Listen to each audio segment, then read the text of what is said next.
வணக்கமர்களே, மீண்டும் உங்களையே நம்ம தமிழ் டிலைட்டோட டிலைட் ரிவ்யூவில் சந்திக்கல ரொம்ப சந்தோஷங்க.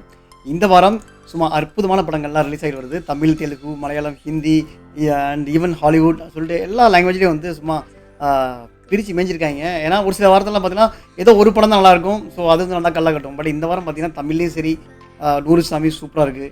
அண்ட் ஹிந்தியில் காக்டெயில் நல்ல நல்ல ரிசப்ஷன் இருக்குது. தெலுங்கில் மாயின்டி பங்காரம் அது ஒரு பக்கம் பயங்கரமாக வந்து அடிச்சல்லி போயிட்டுருக்கு. மலையாளத்தில் பாலன் அது உங்களுக்கே தெரியும். ரேப் ரிவ்யூஸ் ரொம்ப சூப்பராக வந்து டாக் தான் போயிட்டுருக்கு. பாலன் நம்ம இன்றைக்கி நைட்டு தான் போகிறோம். அதை பார்த்துட்டு அதுக்குண்டான ரிவ்யூ நான் நாளைக்கு ஒரு நாள் எடுத்துறதுனால நான் உங்களுக்கு கொடுக்குறேன். ஆனால் இன்றைக்கி மார்னிங் வந்து மாயின்டி பங்காரம் பார்த்தேன். அதாவது தமிழில் எங்கள் தங்கம் சமந்தாவோட ஒரு ஃபுல் ஃப்ளெஜ்டான ஒரு one man show, one woman show, மன்னிக்கணும் ஒன் மேன் இல்லை ஒன் உமன் ஷோ தான் இந்த படம். கிட்டத்தட்ட நம்ம நிறைய உமன் சென்ட்ரிக் பேசிஸ் நிறைய படம் பார்த்துருப்போம். பட் ஆனால் இந்த அளவுக்கு ஒரு ஆக்ஷன் பிளாக் ஷோ இல்லை இந்த இப்படி ஒரு அந்த வே ஆஃப் விஷயங்கள் காட்டின விதம் வந்து இருக்குமான்னு தெரியாது. படத்தில் வந்து அந்த டைலாக் எல்லாம் ரொம்ப சூப்பராக இருந்தது. அதில் ஒரு டைலாக் ஒரு இப்போ இதில் வந்து டைலாக் யார் சொல்கிறான்னு முக்கியம், ஹீரோ சொல்கிறானா இல்லை வந்து ஹவுஸ் ஒய்ஃப் சொல்கிறானா முக்கியம் கிடையாது.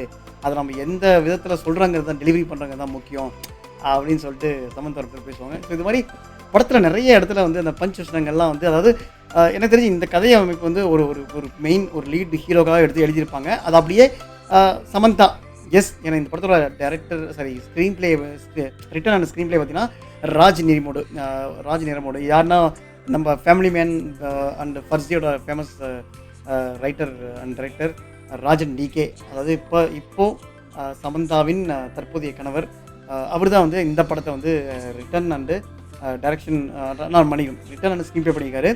படத்தை டைரக்ட் பண்ணது பிவி நந்தினி ரெட்டி. இவங்க வேறு யாரும் இல்லை, ஆல்ரெடி சமந்தா வச்சு 2 படங்கள் பண்ணியிருக்காங்க. ஒன்று ஜபர்தஸ்த்னு சொல்லிட்டு சித்தார்த் கூட பண்ணியிருக்காங்க. இன்னொன்று ஓ பேபி, உங்களுக்கு தெரியும் இந்த மிஸ் கிரானின்னு சொல்லிட்டு கொரியன் மூவி வந்து தமிழ் அண்ட் தெலுங்குல வந்து மொழிபெயர்ப்பு பண்ணி ஓ பேபின்னு பண்ணியிருந்தாங்க. ரொம்ப சூப்பராக இருக்கும். அது சமந்தாவுக்கு நல்ல ஒரு பிரேக் கொடுத்த படமாக இருக்கும். ஸோ மீண்டும் இந்த படத்தை சமந்தாவே வந்து இந்த அவங்க ஹஸ்பண்டோட ஸ்க்ரீன் பிளே வந்து கொடுத்து இந்த படத்தை நீங்களே டைரக்ட் பண்ணணும்னு சொல்லி இந்த படம் வந்து உருவாயிருக்கு. இந்த படத்தில் ஒரு ப்ளஸ் என்னென்னா, இந்த படத்தோட ப்ரொடியூசர் சமந்தா அண்ட் அவங்க husband Raj Nidimoru and one more அவங்க ஃப்ரெண்ட் யாரோ ஒருத்தர் ஹிமங்க் ரெட்டின்னு சொல்லிட்டு. ஸோ இந்த 3 பேர் சேர்ந்து தான் ட்ராலலா பிக்சர் அப்படிங்கிற ஒரு பேனரில் இந்த படம் பண்ணியிருக்காங்க. ஸோ இவங்க ப்ரொடியூஸ் பண்ணதுனால எப்படியும் இவங்களுக்குன்னு ஒரு பட்ஜெட் இருக்குல்ல, இவங்க அந்த ஸ்க்ரீன் பிளேக்கான பட்ஜெட்லாம் வந்து எடுத்துகிட்டு நீங்கள் பார்த்தீங்கன்னா படத்தில் செலவுங்கிறது ரொம்ப கம்மி தாங்க. ஏன்னா அவுட் படம் வந்து ஒரு வில்லேஜ் சப்ஜெக்டில் தான் வில்லேஜ்லேயே வச்சு முடிச்சிருப்பாங்க. இந்த படத்தில் எனக்கு ரொம்ப பிடிச்சதே வந்து எனக்கு வந்து என்னென்னா இந்த ப்ரொடக்ஷன் டிசைன் தான். கிட்டத்தட்ட அப்படி இப்போவே ஆல்ரெடி படம் ரிலீஸ் 1 or 2 டேஸ்லேயே வந்து இந்த படத்துக்கு உண்டான பிரேக் ஈவன் ஆல்ரெடி ஆயிடுச்சு, இதுக்கப்புறம் வரது எல்லாமே ப்ராஃபிட் தான் அப்படின்னாங்க. ஸோ அது இல்லாமல் உங்களுக்கே தெரியும் இந்த ஓடிடி டெலிவிஷன் ரைட்ஸ் இதெல்லாம் இருக்குது. இதெல்லாம் போகிறப்ப கண்டிப்பாக படம் எங்கேயோ போயிடும். எனக்கு தெரிஞ்சு இந்த படம் நல்ல ஒரு இடத்துல நல்லா ரீச் ஆச்சுன்னா, ஏன்னா கதைக்களமும் சரி அதை எக்ஸிக்யூட் பண்ண விதமும் சரி, மேபி ஒரு 20 மினிட்ஸ் ஒரு சின்ன அங்கே லேக் இருந்தால் கூட ஃபர்ஸ்ட் ஹாஃபில் உங்களுக்கு எந்த லேக்குமே தெரியாது.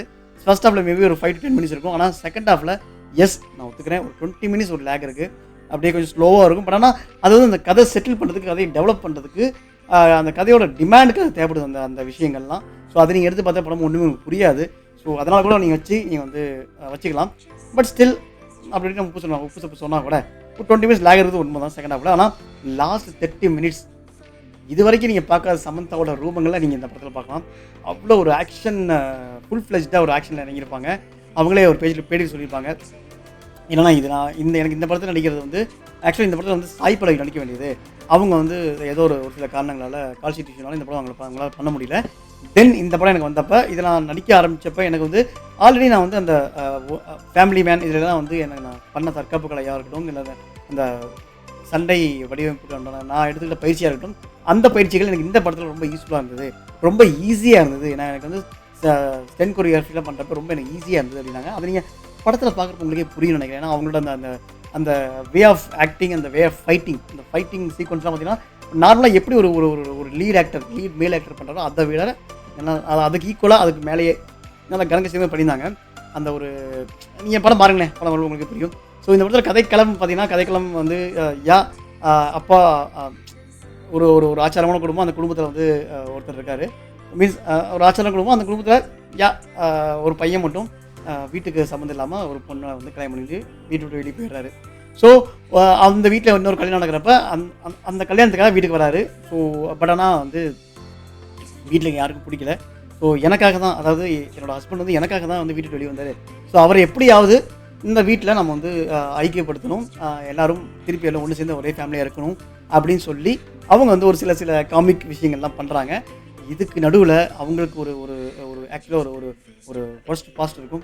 ஸோ அந்த பாஸ்ட் அது தெரிஞ்சிட்ட ஒரு ஆள் இங்கே வரப்போ அதை எப்படி அவங்க ஹேண்டில் பண்ணுறாங்க, அவங்க ஃபேமிலிக்கிட்ட இந்த பாஸ்ட் சொன்னாங்களா, ஸோ எப்படி என்னங்கிறது தான் வந்து ஒரு பியூட்டிஃபுல்லான ஸ்க்ரீன் பிளே. மேபி இது அங்கங்கே உங்களுக்கு வந்து அந்த வீரம் படத்தோட டச், அதாவது ஏதோ வந்து என்னை தாண்டி போய் தொடுறா அப்படிங்கிற மாதிரி அந்த ஒரு ஃபேமிலியை வந்து பாதுகாக்கிற விஷயத்தில் வந்து சமந்தா வந்து ரொம்ப சூப்பராக பண்ணியிருப்பாங்க. 2-3 ஃபைட்டு படத்தில் வந்து ஒரு மேக்ஸிமம் ஒரு 3-4 ஃபைட்ஸ் தான் இருக்குது, ஃபைட் சீக்வன்ஸ். ஒரு 4-5 சீக்வன்ஸ் தான் இருக்குது. அதில் அந்த மெயின் ஃபஸ்ட்டு வந்து அந்த காரில் ஒரு ஃபைட் சீக்வன்ஸ் ஆகட்டும், இல்லை அந்த ப்ரீ இன்டர்வல் பிளாக்ல வந்து வீட்டுக்கு வெளியில் நடக்கிற ஃபைட்டாக இருக்கட்டும், மெயினாக படம் எண்டில் கிளைமேக்ஸில் ஒரு ஃபைட்டாக இருக்கட்டும், லாஸ்ட் 30 மினிட்ஸுக்கு சூப்பராக பண்ணியிருந்தாங்க சமந்தா. ரொம்ப குடோஸ் டு சமந்தா. ஸோ இது மாதிரி படங்கள் இதான் எனக்கு தெரிஞ்சு இதுக்கப்புறம் இந்த மாதிரி ஃபேமிலி சென்ட்ரிக் நல்ல ஆக்ஷன் பிளாக் மூவி நிறைய படங்களை நீங்கள் பார்க்கலாம். சமந்தா வச்சு இல்லை அதர் ஹீரோயின்ஸ் இந்த மாதிரி சமந்தா பாயிண்ட் இனிமேல் நானும் பண்ணும், மேபி நயன்தாரா குதிக்கலாம். இந்த மாதிரி ஒவ்வொரு லீட் ஆக்டர்ஸும் வந்து இதுக்கப்புறம் குதிக்க ட்ரை பண்ணுவாங்க. பார்ப்போம் அவங்களுக்கு அது செட் ஆகுதா இல்லையான்னு சொல்லிட்டு. வேற என்னங்க, இந்த படத்தில் ஒரு மிக முக்கியமான ப்ளஸ் சந்தோஷ் நாராயணோட மியூசிக். நம்ம சனா ரொம்ப சூப்பராக போட்டிருக்காரு. நீங்கள் அந்த படம் பார்க்குறப்ப உங்களுக்கு புரியும். ஃபைட் சீக்வன்ஸ் ஆகட்டும், அந்த படத்தில் காமிக் விஷயங்களாக இருக்கும். இதில் இன்னொரு விஷயம், சமந்தாவை பற்றி பேசுகிறப்ப சமந்தா கூட ஃப்ரெண்டாக வந்து ஒரு பொண்ணு இருக்கும். அந்த பொண்ணோட ஆக்டிங்கும் அவங்க பர்ஃபார்மன்ஸ்லாம் வந்து அவ்வளோ சூப்பராக இருந்தது. ரொம்ப காமிக்கலாக ரொம்ப சூப்பராக இருந்தது. அந்த ஃபேமிலியோட விஷயங்களும் நல்லா காமிக்கலான எக்ஸ்பெக்டாக தான் இருக்கும். ஏன்னா படம் எங்கெல்லாம் வந்து ரொம்ப சீரியஸாக போகுதோ அப்போலாம் அந்த காமிக்கல் லைக் அந்த ஃபேமிலியோட நடக்கிற காமிக்கல் சீன்ஸாக இருக்கும். இல்லை அவங்க ஃப்ரெண்டு மெயினாக அந்த ஒரு லேடி பண்ணுறாங்க, ரொம்ப சூப்பராக பண்ணியிருந்தாங்க. ஈவன் தோ படம் முடிஞ்சு கிளம்புது பார்த்தா அந்த சமந்தாவோட ஃப்ரெண்டோட ஹஸ்பண்ட் வருவார், நம்ம வெண்ணிலா கிஷோர். ஸோ அவர் ஒரு 5 மினிட்ஸ் தான், பட் அது உள்ள கலகலன்னு இருந்துச்சு. ரொம்ப சூப்பரான படங்க, உங்களுக்கு கண்டிப்பாக ஒரு மன நிறைவை கொடுக்கும். ஒரு 20 மினிட்ஸ் லேக் இருக்குது, நான் இல்லைன்னு ஒத்துக்கல, இல்லைன்னு சொல்ல இருக்குது, அதை மட்டும் சகிச்சிக்கிங்க. ஆனால் இருப்பாங்க, சூப்பராக இருக்குது.